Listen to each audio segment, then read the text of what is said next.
दोस्तों नमस्कार, मैं हूं राकेश कुमार और आप देख रहे हैं मत अभिमत। दोस्तों आज सर्वोच्च न्यायालय में बिहार से जुड़े हुए दो मामले पर अहम बातें सामने आई हैं जो जानना चाहिए। एक तो मामला है आनंद मोहन को लेकर और दूसरा मामला है बिहार के पत्रकार यूट्यूबर मनीष कश्यप को लेकर। तो शुरू करते हैं मनीष कश्यप से। मनीष कश्यप पर तमिलनाडु में बिहारी मजदूरों के साथ मारपीट करने और बदसलूकी करने के फर्जी खबरों को फैलाने का मामला दर्ज है। इसको लेकर वो अभी तमिलनाडु के मदुरई में जेल में बंद है। आज उनके मामले की सुनवाई सुप्रीम कोर्ट में हुई। सुप्रीम कोर्ट में उनके जो पुराने वकील थे उनकी जगह आज एक दूसरे वकील मनिंदर सिंह जो सुप्रीम कोर्ट के सीनियर एडवोकेट हैं, उन्होंने दलील पेश किया। आज जो मांगे रखी गई थी सुप्रीम कोर्ट के सामने, उसमें तीन चीज़ें मुख्य थीं, जिसमें सबसे पहले तो ये था कि मनीष कश्यप को रेगुलर बेल दिया जाए, मतलब स्थायी जमानत दी जाए और उनको जेल से बाहर किया जाए। दूसरा मामला था कि जितने भी मामले बिहार में और तमिलनाडु में उन पर दर्ज हैं, उन सभी मामलों को क्लब कर दिया जाए और उसके पटना हाई कोर्ट में भेज दिया जाए, जिसकी सुनवाई पटना हाई कोर्ट में हो। और एक मामला और था जो शुरू से चल रहा है कि उन पर जो NSA लगाया गया है, नेशनल सिक्योरिटी एक्ट, राष्ट्रीय सुरक्षा अधिनियम, उसको हटाया जाए, चूँकि उस तरह का कोई मामला बनता नहीं है। इसको लेकर जो आज सुनवाई हुई उसमें CJI DY चंद्रचूड़ और न्यायमूर्ति PS नरसिम्हा और न्यायमूर्ति JD पाडलीवाला का बेंच था जिसमें ये सुनवाई होनी थी। इसको लेकर जो तमिलनाडु के एडवोकेट थे उन्होंने अभी अपनी बातें रखी, बिहार सरकार के जो वकील थे उन्होंने भी अपनी बातें रखी। बिहार सरकार के वकील ने ये कहा कि इन पर पटना में कई तरह के मामले हैं। एक मामला तो है कि मज़दूरों के नाम पर फर्जी वीडियो बनाने का, दूसरा मामला है एरोड्रम के पास एक झूठा वीडियो तैयार करने का, और बिहार के जो वकील हैं उन्होंने यह भी कहा कि ये आदतन अपराधी विचार के लोग हैं, इसलिए इनको जमानत नहीं दी जानी चाहिए। उधर जो तमिलनाडु के एडवोकेट थे उन्होंने भी अपनी सारी दलीलें रखी। इधर जो मनीष कश्यप के एडवोकेट थे मनिंदर सिंह, उन्होंने भी सारी दलीलें रखी। उन्होंने कहा कि ऐसा कोई भी चीज़ नहीं है जो जिसके आधार पर उन पर NSA लगे। दूसरी बात कि उन्होंने कहा कि जो वीडियो बनाया था मनीष कश्यप ने, तो वो वीडियो बनाया था राष्ट्रीय स्तर के अखबारों और TV चैनलों पर जो दिखाया गया था उसी के आधार पर। और अगर इन पर NSA लगा है, इनको FIR इन पर दर्ज हुआ है, तो उन लोगों पर भी FIR दर्ज होना चाहिए, उन पर भी NSA लगना चाहिए। जिसमें उन्होंने बाकायदा प्रतिष्ठित अखबार का भी नाम लिया कि उसमें इस तरह की खबरें छपी थी, कई नेशनल TV पर इस तरह की खबरें चलाई गई थी, और उसी के आधार पर मनीष कश्यप ने ये वीडियो बनाया था। इसलिए मनीष कश्यप इसको लेकर उस तरह के दोषी नहीं हैं। उन्होंने अपनी दलील रखी, बिहार सरकार के वकील ने अपनी दलील लिखी, और साथ में तमिलनाडु की पुलिस ने भी अपनी दलीलें रखी। इन सारी चीज़ों को सुनने के बाद जो CJI हैं DY चंद्रचूड़, उन्होंने एक लहजे में एक बात कही कि तमिलनाडु जैसे शांति प्रिय जगह पर इन्होंने फर्जी वीडियो बनाकर कहीं ना कहीं शांति भंग करने की कोशिश की है। और साथ में ये कहा कि ये जो मामला है ये सबसे बड़ी बात थी जो सुप्रीम कोर्ट ने कहा।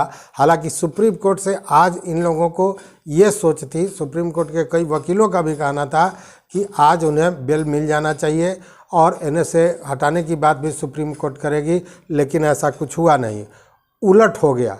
उलट ये हो गया कि सुप्रीम कोर्ट ने यह कहा कि इस मामले की सुनवाई सुप्रीम कोर्ट नहीं करेगा। मतलब सुप्रीम कोर्ट ने मनीष कश्यप के मामले की सुनवाई से ही इनकार कर दिया और कहा, लेकिन एक जो राहत की बात सुप्रीम कोर्ट ने कही वो ये कहा कि आप अगर चाहते हैं इस मामले को ले जाना तो आप हाई कोर्ट में इस मामले को ले जा सकते हैं। उधर जो कपिल सिब्बल थे उन्होंने कहा कि अगर इनको रेगुलर बेल चाहिए या किसी तरह का प्रे करना चाहते हैं तो इनके लिए ये तमिलनाडु के हाई कोर्ट में जाएं। और इसी तरह की बातें हुई। कहने का मतलब कि साफ सुप्रीम कोर्ट ने इनकार कर दिया मनीष कश्यप के मामले की सुनवाई करने से। हालांकि राहत यही दी कि उन्होंने कहा कि आप इसको लेकर हाई कोर्ट में जा सकते हैं। तो आज की ये बहुत बड़ी खबर थी, क्योंकि आपको याद होगा कि 18 मार्च को मनीष कश्यप ने सरेंडर किया था। उसके बाद 3-4 दिनों तक बिहार की EOU जो आर्थिक अपराध इकाई है उसने पूछताछ की थी, रिमांड पर लिया था। और उसके बाद तमिलनाडु पुलिस आई थी।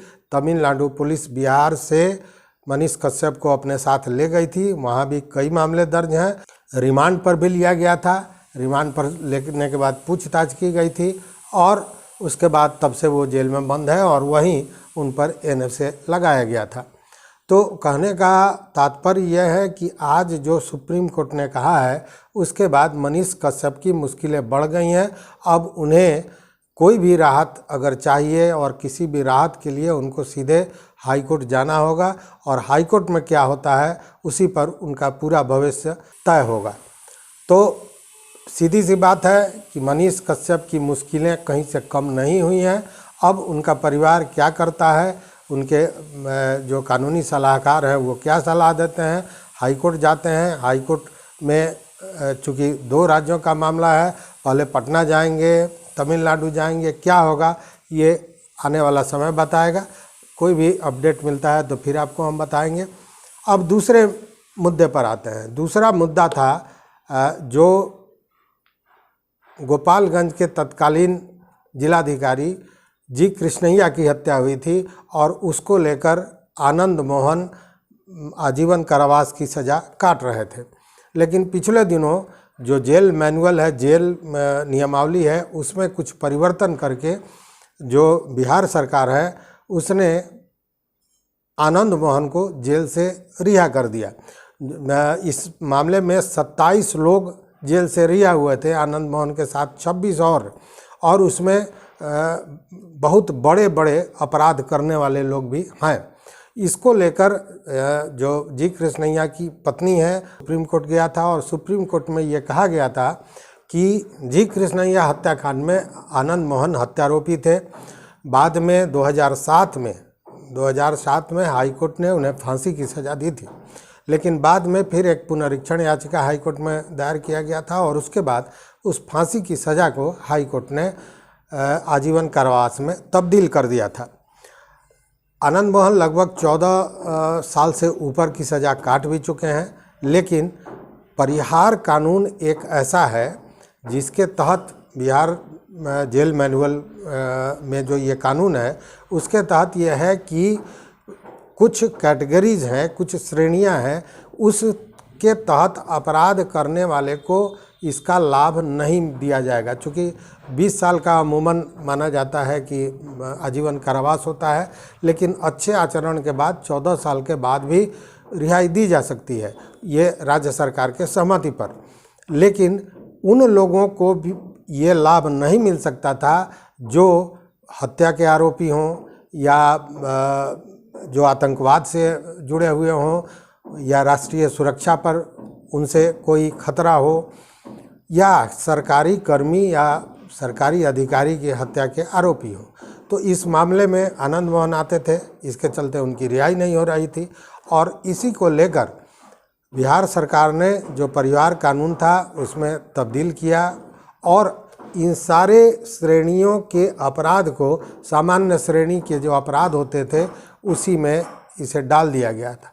इसके बाद इस कानून के तहत आनंद मोहन के रिहाई का रास्ता साफ हो गया। पिछले दिनों वो रिहा हो गए, लेकिन इसको लेकर जी कृष्णैया जो जिलाधिकारी तत्कालीन गोपालगंज के थे, उनकी पत्नी बहुत आहत हुई और सुप्रीम कोर्ट पहुंची और सुप्रीम कोर्ट में इसकी सुनवाई हुई और आज इस सुनवाई के बाद यह नोटिस जारी किया गया है। बिहार सरकार और आनंद मोहन दोनों को नोटिस जारी किया है। बिहार सरकार को नोटिस जारी किया है कि किस आधार पर, कैसे और क्यों कानून में परिवर्तन करके आनंद मोहन को जेल से बाहर किया गया। वहीं आनंद मोहन से जो नोटिस किया गया है उसमें भी पूछा गया है कि आखिर क्यों आपको बाहर किया गया, इसके पीछे क्या मंशा है, तमाम चीज़ें पूछी गई हैं। अब मामला ये बनता है कि और साथ में जो स्थानीय जिलाधिकारी हैं उनको ये कहा गया है कि यह नोटिस आनंद मोहन को सुपुर्द किया जाए, उनको हस्तगत कराया जाए। अब इसको लेकर जवाब देने के लिए 2 सप्ताह का समय दिया गया है। अब देखना यह है कि 2 सप्ताह में क्या जवाब आता है और जवाब के बाद जो फिर अगली सुनवाई होती है उसमें सुप्रीम कोर्ट क्या कहता है।